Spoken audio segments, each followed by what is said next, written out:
morning, I'm Sophie. I'm Chloe. And I'm Cambry. We're from Palmer High School, FCCLA. For our chapter service project this year, we wanted to complete a project that would give back to our community, especially those who have had a hard time in the past year. We knew this would take some creativity and a lot of brainstorming due to the current restrictions that are in place due to the current pandemic. So, we used the FCCLA planning process to help guide us. First, we identified our concerns. According to a new survey out of the Pew Research Center, 1 out of 4 adults have had trouble paying their bills since the coronavirus outbreak has started due to financial hardship. The National Alliance to End Homelessness states there are an estimate of 25,310 individuals experiencing homelessness. And among these individuals, 54% are unsheltered. With these powerful statistics, we knew that we wanted to do something to help those that have been affected in our community. Next, we set a goal.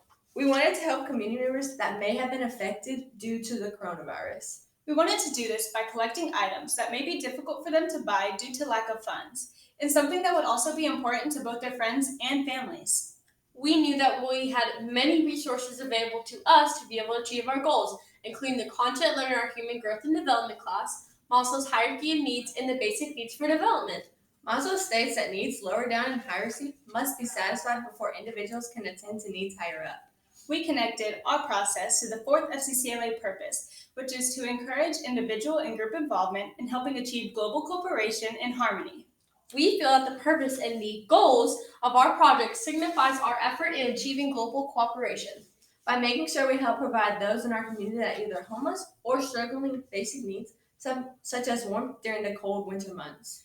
Our project allowed us to apply our knowledge to the national FACS standard, including Standard 2.1.2, which is to analyze how individuals and families make choices to satisfy their needs and wants. And Standard 1.3.4, which is to analyze community resources of informal and formal support available to individuals and families. With our goals set, it was time to form a plan. We knew we needed to complete multiple service events that would help make our project successful. We looked into several ideas and weighed out the pros and cons of each. We knew we wanted to put on service events to help us achieve our goal and something that would also allow us to follow COVID safety regulations. This took lots of deliberating that included not only us, but additional members to decide what was most impactful and safe for our community. After much deliberation, we decided on a community tour drive in December, a blanket and sock drive in January, and a back-to-school drive that will take place in late April. We knew that our vision would take lots of planning and preparation that would include not only us, but additional members as well. We started by planning chapter meetings to get volunteers and helping assist us to make sure each event was a success. Some of our committees included a decorating committee which helped us create promotional flyers and donation boxes. We also had an organizational committee that assisted in helping us keep track of all the items that were donated. They would also assist in helping communicate with the other organizations we were working with and help weigh out pros and cons for each item. We partnered with many groups in our school and community. These included the NHS members who helped us for each of our collection drives, Ellis County Toys for Tots who helped us organizing where the toys would go, and our very own PHS students and community who helped us collect all the toys. And the Ellis County Homeless Coalition who assisted with Spread the Warm drive and spent time distributing the items we collected. The first event held was our toy drive. We partnered with Toys for Tots of Ellis County to help reach people in need. Our vision for this event was to collect enough toys for the struggling families who have had a hard time finding Christmas spirit, especially in the past year due to financial hardship. First, we had to meet with the Ellis County Toys for Tots coordinator to get our partner drive approved. They gave us several tips and resources on how we could make our event a success. After brainstorming these tips and resources with our fellow members, we decided to hold a decoration meeting to create more promotional flyers and spread the word about the toy drive. And to create and wrap a very large box that would be set up as a collection bin for the toys they brought in. We know that the holidays can be a difficult time for families, especially this year due to the job loss and income loss of the coronavirus shutdowns. Due to this, we wanted to make sure that we promoted our event and got the word out to as many people that are willing to be helping as possible. With this in mind, we knew we would need additional partners to help get the word out. So we asked the Palmer National Honor Society and high school staff for their assistance. Palmer High School National Honor Society partnered with us by helping us get the word out about the toy drive, as well as how help count and collect our toys. Our high school teachers encourage students' participation by providing students with bonus points for each toy they brought in, which would especially be successful with midterm and semester end approaching. Our drive began on December 7th and ended December 11th.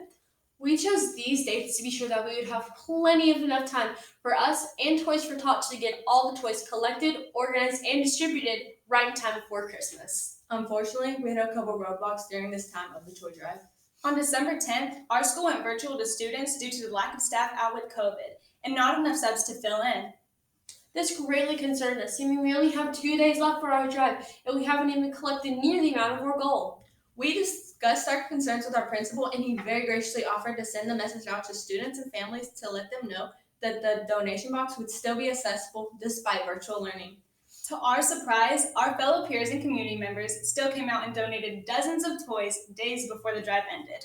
Although our goal was to fill the box at the top with toys, it was greatly exceeded when we came back the next day to see that toys were overflowing the box. On the following Monday, the Ellis County Toys for Tots coordinator came out and told us he was blown away with our community's response. He explained how this would help so many families in our area and give the perfect Christmas for their children. That afternoon, we spoke with our administrators and advisors about how they felt. They all complimented on what a great success it was and how refreshing it was to see so many high school students give back to their community.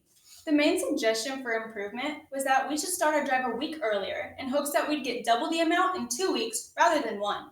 So, with these suggestions in mind, we sat down and began brainstorming our next community drive. We knew we wanted to help another group in our community that would heavily been affected this year and struggling with their basic needs. This led to unanimous agreement that we knew we wanted to do something to help the growing homeless population. Although we originally hoped to go into the homeless shelters and help volunteer, because of the dangers of COVID, we were not able to get this approved. So we decided to host a community drive to collect items for homeless that they could especially use during winter months. We spoke to other FCCLA members and decided that a blanket and sock drive would be the most beneficial due to the cold winter months, which led to the creation of Spread the Warmth. We contacted Ellis County to see if they would be interested in receiving donations and partnering with us with this drive. They were so excited to partner with us and having us assist them in helping the homeless population.